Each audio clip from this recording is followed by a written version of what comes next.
Hi crafty folks, Amy here with Amy's Wares, and today I have a custom critter card with all the fixins.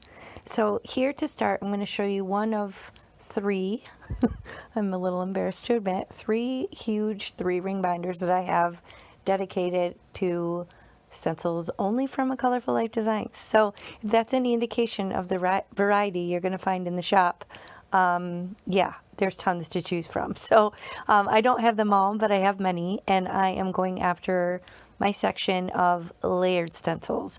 Now I'm going to revisit an older stencil, but it is one of my absolute favorites in the shop. It's called Layered Camo.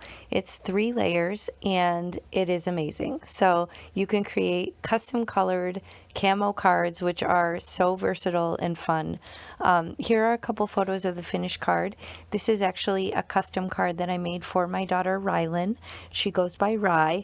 So I'm using her favorite color, which is seafoam green. She also loves camo and she loves foxes and owls. So I'm going to combine all different techniques and different items from my crafty stash to create this fun custom card for her, just because. So to start, I'm going to use this, it's kind of like a pale, it looks a little blue, excuse me, it looks a little blue on the film, but it's actually kind of like a light teal. I'm going to use that as the base color because that's just a fun way to add even another color into your mix. You can absolutely do this on white cardstock, but this is a nice way to use up some of your colored cardstock if you have it, and also a fun way to bring another variant of color into this fun camo design.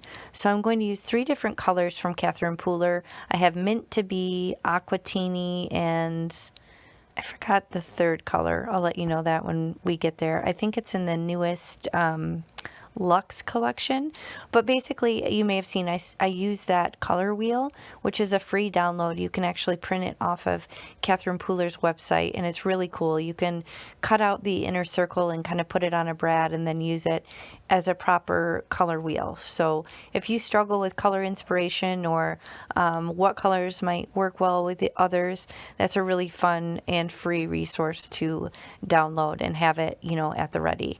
Oh, Uptown, that's the third color. So I'm just basically working through the different layers. You'll see on the bottom left, Mary Kay at A Colorful Life Designs always engraves the name, which is super helpful.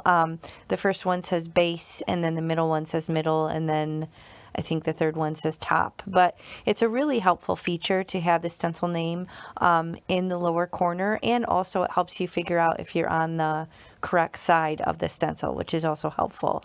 But as you can see, these layers line up beautifully. I'm not having any issue kind of overlapping the areas that I just ink blended, which allows me to really come in with that next color butt up right next to it. So now I'm using that Uptown color. It's very saturated in color. This is a brand new ink pad, so it's really juicy. And I laid down that nice contrasting third color. Now here's a scrap of adhesive back fun foam. I love having this option. I get a little frustrated sometimes with little fiddly bits of foam tape, and this is a fun way to use your die and create a second layer underneath your die cut. So it'll be the exact same size. It may be a little tiny bit bigger if you have a really aggressive die cutting machine, but I find that with my Spellbinders Platinum 6, it doesn't smush it too bad. So if you have the option of maybe a manual one versus like one of the electric die cutting machines, that might make a difference in terms of how much the foam gets squished. But overall, even if it sticks out a little bit, that's the fun of it being a fun color, is you kind of add just another element to your card. So basically what I'm doing is just cutting right into this panel, kind of in the center, because I know I want to use that outer bit for a future card. And I will make a video of that as well when I turn that into a card. But basically I'm going to set that aside and then die cut a second round of that fun foam and then liquid glue the ink blended die cuts on top of it. So it creates perfect even dimension, and with the adhesive on the back, it basically creates a glorified sticker. And then you get the additional benefit of that fun foam color. So when you look at it from the side, you have that nice little pop of color. You can also kind of offset them a little bit and kind of create a shadow if you really want your letters to stand off the background. Now here I decided to take this panel of light gray cardstock and emboss it. I was originally going to use the Mod Squares 3D, but then I remembered I used that on a different card that I gave for her, so I decided to switch it up and grab this organic linen, which gave a really cool fun texture to the card. So I'm just going to attach it to my card base. I'm seeing a bunch of fingerprints because my hands were a little inky. I was having fun ink blending and I got a little crazy. But those mono sand erasers are definitely a must-have in your crafty stash, because they will kind of help you fix little fingerprint mistakes on your cardstock and clean it up in a jiffy. So here I'm shopping my critter book. I actually have this critter book and 2 sentiment books now. This is my storage solution. I keep a bunch of ready-to-go die-cut colored critters or fussy cut-out critters. And I'm thinking initially that I want to turn it into a bird card because my girl loves birds. But none of those were kind of going for the look that I wanted. So I ended up coming upon this adorable fox and owl, which are from, I think, Waffle Flower. I'll link it in the video description box below if that stamp is still available. But now I'm shopping the book that I have for sentiment strips and figuring out what I want to use for the sentiments to complement this. And I'm going to pick out a couple of those, one for the inside, one for the front, and then also the shadow layer. Now all of these sentiment strips are from a small business called LDRS Creative in Michigan. And I'm going to use those on the front and the inside of the card. So I'll use some tape runner and attach that down onto a card base. That's a 110 pound cardstock. It's A2 size, so 4 1/4 by 5 1/2. And then I'm just going to liquid glue these 2 pieces together, put them on the inside. And basically I fiddled a lot around for a while with this. I wasn't sure the composition. I couldn't quite get it how I wanted. I wasn't sure what critter I was going to use.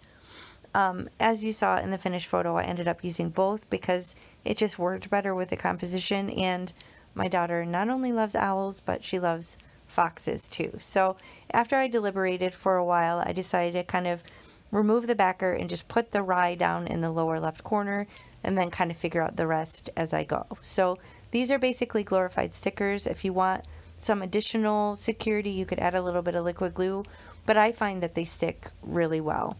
Now I wanted to pop up the sentiment, so that had some dimension. So I use these little foam strips from Amazon and remove the backer and lay that down on the front of the card. Now I decided to kind of nestle the 2 little critters right on top of this sentiment strip. So I find that fun with any little peekaboo critters. If you have any stamps that are kind of looking like they're peeking over a ledge or an edge of something, I think it's really fun to take advantage of your sentiment strips or like die cut letters like this and really have your critters pop up from behind it. Now I decided to give the fox a little bit of dimension, so the fox is actually sitting up a little bit higher and overlapping that owl, so it kind of gives it a little bit of visual interest. Just going to liquid glue these 2 together and get more smudges off with my sand eraser and liquid glue that onto the inside of the card. I added a little bit of blingage to kind of fill in that open space off to the right, and that's going to finish the card. So lots of elements. It's not the quickest card to make, but like I said, it was very customized, very specific for my daughter with her interests and the things that she's into. So it's just a fun option if you want to kick it up a notch and bust out a bunch of different items from your crafty stash. Like I said, I will link everything below in the video description box.